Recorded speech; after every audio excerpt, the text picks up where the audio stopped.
అందరికీ praise lord. దేవుని నామానికి మహిమ కలుగును గాక. మీరందరూ బాగున్నారు కదా? మీరు పెడుతున్న ప్రతి ప్రార్థన రిక్వెస్ట్కి మేము అందరం ప్రార్థన చేస్తున్నాం.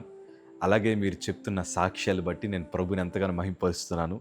ఆ ఒక్కదాంతోనే కాదయ్యా, దేవుడు ఇంకా గొప్ప సాక్ష్యాలు మీ అందరి జీవితంలో ప్రభు దయచేయబోతున్నారు. నమ్మండి. నమ్మిన వారికి దేవుడు సమస్తము సాధ్యపరిచి ఉన్నతమైన కార్యాలను జరిగించబోతున్నారు. విశ్వాసంతో అడుగులు ముందుకేసుకుంటూ వెళ్ళండి. అలాగే థ్యాంక్ యూ ఫర్ లైకింగ్ ఆ videos. Thank you for sharing them. మీరు ఆత్మీయంగా ఇంకా బలపరచబడితే తప్పకుండా ఈ వీడియోస్ని మీ స్నేహితులకు, మీ ఆత్మీయ సహవాసానికి వీటిని షేర్ చేయాలని ప్రభుపేట మనవి చేస్తున్నాను. ఈరోజు నేను ఒక మాట మీతో పంచుకుంటాను. అదేంటి తెలుసా? అన్ని రోజులు ఒకలా ఉండవు. దేవుని మీద ఆధారపడిన వారి జీవితాల్ని, దేవుడు మాత్రమే నాకున్నాడు, ఇంకెవ్వరు లేరని ప్రభు మీద మాత్రమే ఆనుకున్న వారి జీవితాల్ని నా ప్రభు ఎన్నటికీ విడిచిపెట్టరు. ఎందుకంటే వారంటే దేవునికి చాలా ఇష్టం.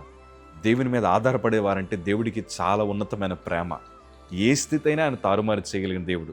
ఎందుకు ఈ మాట అంటున్నానంటే, ఈరోజు చాలామంది కృంగిపోయి నలిగిపోయి, ప్రభా మా బ్రతుకులు ఎప్పుడు మారతాయ్యా, మా జీవితాలు ఎప్పుడు మారతాయి ప్రభా, మా చుట్టూ తప్పు చేస్తున్న వారే బాగా బ్రతుకుతున్నారు, అన్యాయం చేస్తున్న వారే సంతోషంగా ఉన్నారు, నిందలు వేస్తున్నారు ప్రభా, ఎన్నో పరిస్థితుల మధ్య నడుస్తున్నాను, కఠినమైపోతుంది నా జీవితం, లేకపోతే ఎప్పుడు చనిపోతానని ఎదురు చూస్తున్నాను ప్రభా అని కృంగిపోయి ఉన్నామేమో. ఈరోజు దేవుడు నీతో మాట్లాడుతున్నాడు. నువ్వు మౌనంగా ఉండయ్యా, నువ్వు ఓపికతో ఉండయ్యా, దేవుడు గొప్ప కార్యాలు మీ జీవితంలో జరిగించబోతున్నాడు. తల్లి, నేను అంటాను, నువ్వు ఎన్నో అవమానాలు పడుతున్నావు, ఎన్నో నిందలు అనుభవిస్తున్నావు, కానీ ఒక్కసారి ఓపికతో ఉండు. దేవుని మీద ఆనుకుని బ్రతుకు.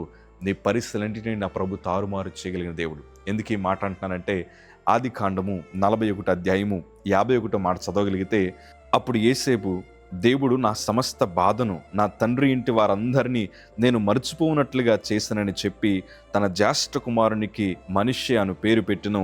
తరువాత అతడు నాకు బాధ కలిగిన దేశమందు దేవుడు నన్ను అభివృద్ధి పొందించనని చెప్పి రెండవ వానికి ఎఫ్రాయిము అని పేరు పెట్టెను. నేను ఎప్పుడు సేవకుడికి ఒక మాట చెప్తాను, అన్ని దుర్వార్తలు కొట్టేయడానికి దేవుడు కొన్ని శుభవార్తలు మన జీవితంలో పంపిస్తారు.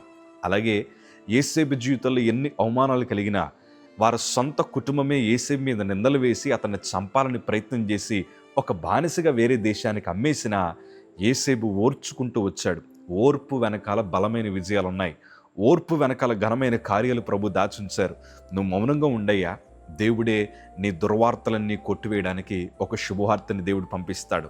ఎక్కడైతే అవమానం పొందాడో, ఎక్కడైతే నీచంగా చూడబడ్డాడో, అదే స్థలంలో దేవుని తన గర్వపరచినట్లే ఈరోజు మీ అందరి జీవితంలో ప్రభు అట్టి కృపను చేయబోతున్నారు. మీరు నమ్మండి అయ్యా, దేవుడు కొన్ని దినాల్లో మీకు శుభవార్తను పంపించబోతున్నారు.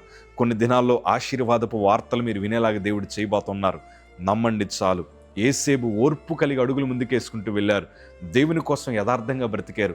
చెరసాలలో ఉన్న దేవుని కోసం జీవించారు, పనివారుగా ఉన్న దేవుని కోసం జీవించారు, బానిసగా ఉన్న దేవుని కోసం జీవించారు. తన దృష్టి ఎప్పుడు మలుచుకోకుండా దేవుని వైపు మాత్రమే కేంద్రీకరించగలిగారు. కనుకే గొప్ప విజయాలు వారి బ్రతుకులు చూశారు. ఈరోజు నువ్వు ఓర్చుకొనుండు. దేవుడు నీ శత్రులందరి ఎదుట నీకు భోజనము సిద్ధపరచగలిగిన దేవుడు ఆయన. ధైర్యంగా ఉండండి. God bless you.